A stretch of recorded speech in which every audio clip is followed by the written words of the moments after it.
peralatan yang bioplasma yang bisa memisahkan antara darah dan plasma. Pemirsa, kembali di Prime Show with Ira Kusno. Rumah Sakit Pusat Angkatan Darat RSPAD Gatot Subroto merupakan rumah sakit pertama yang meneliti pemanfaatan plasma konvalesen untuk pengobatan COVID-19. Penelitian ini dilakukan Direktorat Pengembangan dan Riset RSPAD Gatot Subroto bersama Lembaga Biologi Molekuler Eijkman dan juga Bio Farma. Dan saat ini telah hadir bersama saya Wakil Kepala RSPAD Brigjen TNI Dr. Budi Sulistia. Selamat malam Dr. Budi. Selamat malam Mbak Ira. Ya. Dok, ini kan terapi plasma konvalesen sebenarnya sama sekali nggak baru. Sudah dilakukan untuk berbagai macam penyakit. Betul. Yang sekarang jadi apa bedanya dok? Ya, jadi tentu yang membedakan utama adalah jenis virusnya. Ya, artinya pada kasus terapi plasma konvalesen dalam hal ini kita fokus pada virus corona yang jenis COVID-19. Tapi untuk semua metodenya kurang lebih sama? Secara prinsip sama, tetapi dengan perkembangan teknologi termasuk juga di dalam bidang transfusi darah, kita lebih selektif lagi di dalam memilih donornya tentunya. Nah, bicara tentang donor, tadi Ratri sudah mengemukakan beberapa syaratnya. Tapi untuk lebih jelasnya dok, kalau orang yang bisa jadi pendonor itu harus yang seperti apa sih? Ya, jadi yang pertama dia adalah penyintas COVID-19 atau survivor yang dinyatakan pada pemeriksaan PCR 2 kali berturut-turut negatif, kemudian 14 hari bebas demam, 2 minggu setelah itu dilakukan pemeriksaan PCR kembali dan hasilnya negatif. Dok, kalau misalnya bicara pro dan kontra soal orang yang sudah sembuh bisa sakit lagi, ini kan bisa aja katanya karena virusnya tidur gitu dok. Jadi nggak terdeteksi, tiba-tiba ketika kemudian tubuh kita imunnya rendah itu muncul kembali. Apakah yakin dok dengan segala macam pemeriksaan itu kasus yang seperti ini nggak akan terdapat begitu? Terambil. Dengan teknologi yang dimiliki unit transfusi darah di RSPAD, memang kecil kemungkinan itu bisa terulang. Dan apabila standar prosedur tersebut sudah kita lakukan, termasuk pemeriksaan PCR ulang pada saat sebelum pengambilan sampel plasma, kami lebih yakin bahwa kemungkinan untuk terjadinya kelolosan itu lebih kecil. Oke, dok, kalau misalnya ditanya sekarang, untuk pendonor sendiri ada yang lebih preferensi nggak sih secara gender? Oh ya, jadi diutamakan pada laki-laki. Kenapa laki-laki dok? Ya, kalau wanita boleh, tapi wanita yang belum pernah hamil. Karena pada wanita yang hamil dia memiliki human leukocyte antigen. Apa artinya itu dok? Artinya dia mempunyai antigen yang pada saat pemberian transfusi berisiko menimbulkan reaksi alergi. Oke, jadi bisa ada penerimanya. Nah, dengan seperti itu berarti pertanyaan berikutnya dok, penerima yang seperti apa yang pas untuk terapi plasma ini? Jadi indikasinya pada pemeriksaan terapi plasma konvalesen ini adalah pada kasus pasien COVID-19 yang sedang berat dan sangat berat. Kenapa berat dan sangat berat? Apakah dianggap kemudian kalau yang belum ke arah sana antibodinya bisa timbul sendiri? Ya, diharapkan demikian. Karena ini kan seperti imunisasi pasif ya. Artinya mereka yang sakit berat dan sangat berat, logic thinkingnya dia memilih antibodinya mungkin kurang dan kita perlu booster antibodi dari luar. Yang ini disebut mirip dengan imunisasi pasif. Ya. Sedangkan mereka yang ringan bahkan tanpa gejala, gitu ya? Kemungkinan dia mempunyai imunitas yang lebih baik. Gitu. Adakah karakter khusus lain dok selain berat dan sangat berat tadi untuk donor yang pas menerima? Untuk donor. Oh bukan donor, untuk penerima dok? Penerima. Tentu kita harus lakukan pemeriksaan lengkap, ya, termasuk cross match. Jangan sampai terjadi reaksi silang sehingga berisiko bagi pasiennya. Jadi untuk safety pada pasien atau resipien dalam hal ini harus dipertimbangkan dengan baik. Dok, sebenarnya kalau kita lihat dari awal sampai akhir secara singkat gitu dok, menjelaskannya proses ini seperti apa ya? Jadi prinsipnya kita memberikan donasi antibodi kepada pasien COVID-19 yang sedang sakit berat dan sangat berat.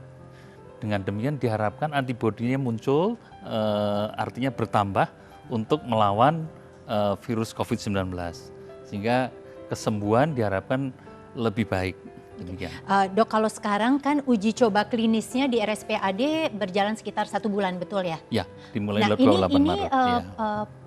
keberhasilannya sudah seperti apa? Iya. Tentu hasil nanti pada saatnya kami akan sampaikan pada forum ilmiah. Ya, artinya kira-kira kalau sekarang bisa dianggap sebagai sebuah harapan, dari yang terapi klinis ini sudah berapa orang sih dok misalnya? Ya. Atau persentase kesembuhannya seperti apa? Overall secara umum ada harapan. Harapannya berapa dok? Tentu nanti kita hitung berdasarkan kaidah ilmiah ya. Artinya datanya kan belum kita lengkapkan semuanya. Karena kita ini jenis penelitiannya adalah istilahnya penelitian clinical trial tahap 1. Jadi nanti tentu ada tahap 2 dan seterusnya. Jadi harus hati-hati sekali ya dok untuk mengklaim sesuatu dan mengklaim, sebagainya.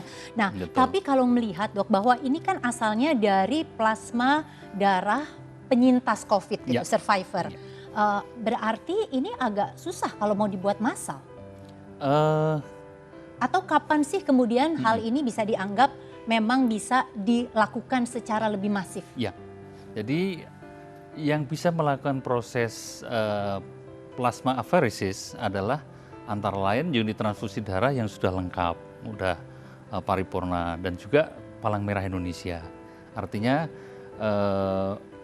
mereka atau Palang Merah Indonesia dan unit transfusi darah yang memiliki sarana lengkap baru bisa melakukan plasma aferesis ini. Oke, Ya. tapi itu kan dari sisi teknisnya Ya, dok. Tapi ya. dari sisi orang yang mendonor, Ya. berarti kan jumlahnya akan jadi terbatas. Kita kan nggak mengharapkan banyak orang punya positif COVID-19, Ya. padahal penyintasnya lah yang bisa. Betul. Jadi Ya. artinya ini tidak akan bisa jadi massal ya dok? Dengan berdasarkan penelitian nanti, kalau memang ini menjadi sebuah peluang yang baik, tentu stakeholder akan mempunyai pertimbangan untuk memperluas cakupan. Oke, Ya. baik. Dok, ini kita periksa fakta dulu. Ya. Kita cek fakta, ada satu hal, penyintas bisa lebih dari sekali menjadi pendonor plasma. Kita lihat di layar, Ya. tadi Ratri sudah menyampaikan bahwa dia dikatakan boleh 2 kali. Kita cek dulu. Betul ya dok, artinya Betul. boleh lebih dari 1 kali, tapi Betul. berapa banyak? Ya, jaraknya memang tadi betul Mbak Ratri, 2 minggu ya, 14 hari. Frekuensinya teorinya bisa lebih dari 2 kali. Namun ini penelitian yang kami laksanakan ternyata pengambilan lebih dari 2 kali, titer antibodinya akan menurun. Ini baru case yang kami temukan. Jadi seyogianya 1 kali atau paling banyak 2 kali. Itu Kita yang saran demikian. optimal begitu ya. Betul. Kalau tadi Ratri juga menyampaikan sesudah diambil itu tidak ada perasaan atau efek apapun begitu ya. Ya. Tapi bagaimana dengan si penerima sendiri, resipien? Ini Ya. ada beberapa pengakuan nih dok dari juga pasien RSPAD yang menerima atau sebagai donor. Ya. Kita periksa terlebih dulu. Silakan diputarkan. Atas pengobatan terapi tambahan plasma ya. Nah itu kan ada dikasih form begitu untuk persetujuan dari keluarga. Ya. Nah terus selama pemberian itu ada keluhan-keluhan nggak? Nggak ada, Nggak ada keluhan. nggak ada. Nah nggak ada keluhan. Membaik, malah membaik. Setelah pemberian keluhannya Nggak ada. nggak ada. Malah Iya, jadi malah membaik. membaik gitu ya. Di sebelum masuk plasma dan sesudah masuk plasma ada perbedaan nggak? Yang saya rasakan sih alhamdulillah lebih baik sih Alhamdulillah lebih baik sebelum sebelum pemberian. Ya, jadi dari pengakuan para penerima itu dikatakan tidak merasakan apapun, malah merasa lebih baik. Tapi dok, riset sendiri kan menyatakan ada efek samping terhadap terapi plasma. Betul. Jadi cedera Ya, paru-paru, betul. reaksi alergi, tadi Ya. dokter juga bilang Ya. gitu ya. Kita cek faktanya, boleh disampaikan sambil dokter menjawab. Jadi ada efek samping ini secara riset menunjukkan bahwa terapi plasma ini bisa menimbulkan efek yaitu cedera paru-paru dan reaksi alergi. Seberapa benar ini dok? Ya, betul. Artinya kalau kemudian kita mau meminimalisir efek tersebut seperti apa, Dok? Apakah Jadi, tadi pemeriksaan resipien yang tepat bisa meminimalisir efek itu? Satu itu, yang kedua adalah pemberian premedikasi atau obat-obatan sebelum kita memberikan transfusi plasma tersebut. Ini akan sangat menghindarkan kejadian namanya TRALI, Transfusion Related Lung Injury. Jadi Tadi seperti cedera paru-paru. cedera paru-paru ini. Oke. Betul. Nah, Dok, kalau misalnya sudah diberikan, apa yang kemudian dilakukan untuk memantau dan mengevaluasi hasil dari pasien penerima ini? Ya, kami memantau dari 4 aspek. Satu adalah aspek gejala klinisnya, kemudian yang kedua adalah parameter laboratorium, yang ketiga adalah parameter gambaran radiologinya, yang keempat efek sampingnya. Jadi 4 hal itu yang kami monitor di dalam penelitian. Dan dari terapi uji klinis itu apa yang ditunjukkan, Dok? Dari uji klinik termasuk diantaranya perbaikan dari saturasi oksigennya, kemudian Saturasi oksigen itu artinya untuk pernafasan ya, Dok, ya? pernafasannya, jadi kandungan oksigen di dalam darah, kemudian juga sesak nafasnya bagaimana, suhunya bagaimana, itu parameter klinisnya yang kita ukur antara lain itu. Nah, kan sekarang RSPAD melakukan juga dengan Lembaga Biologi Molekuler Eijkman dan Bio Farma. Ya. Itu bagaimana pembagian tugasnya sebenarnya, Dok? Ya, dengan Eijkman kami berkolaborasi, dalam hal ini Eijkman untuk memeriksa netralisasi antigen titernya. Jadi untuk kemampuan antibodi menetralisir virusnya.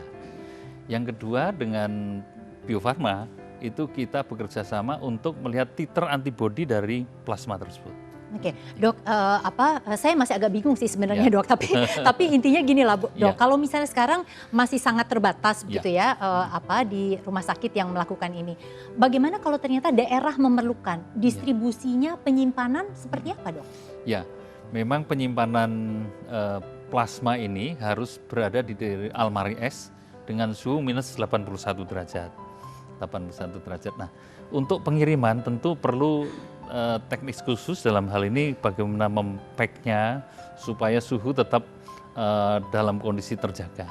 Jadi artinya kalau di daerah-daerah ini masih agak sulit gitu ya, Dok ya? Karena selain RSPAD ada di rumah sakit lain rasanya, tapi baru sedikit sekali ya? Betul, masih perlu perluasan cakupan sarana prasarana untuk itu. Dan juga tadi hasil dari uji klinis ini yang perlu diperbaiki. Ya. Dok, nih terakhir bicara soal etika dan sebagainya. Ini apa yang sudah dilakukan untuk kemudian mematuhi bahwa bukan sekedar uji klinis tapi ada juga faktor etis yang sudah dipatuhi di dalam terapi plasma konvalensi ini. Yang pertama, kami sudah memperoleh izin kaji etik dari Komisi Etik Penelitian Kesehatan yang sudah terdaftar di Kementerian Kesehatan. Kemudian yang kedua, di dalam pemberian plasma ini kita menggunakan aspek konsekutif, artinya kesukarelaan. Kemudian juga kita harus memberikan informed consent. Oke, jadi itu tindakan yang memang sudah dilakukan sampai saat ini. Ya. Terima kasih Dokter Budi. Baik. Ini semoga nanti kita bisa memanggil lebih banyak penyintas COVID untuk mau menjadi pendonor ya. Selamat malam, Dok. Selamat malam. Pemirsa, tetaplah bersama kami. Prime Show with Ira Kusno akan kembali sesudah jeda komersial berikut ini. Tentunya dengan good news.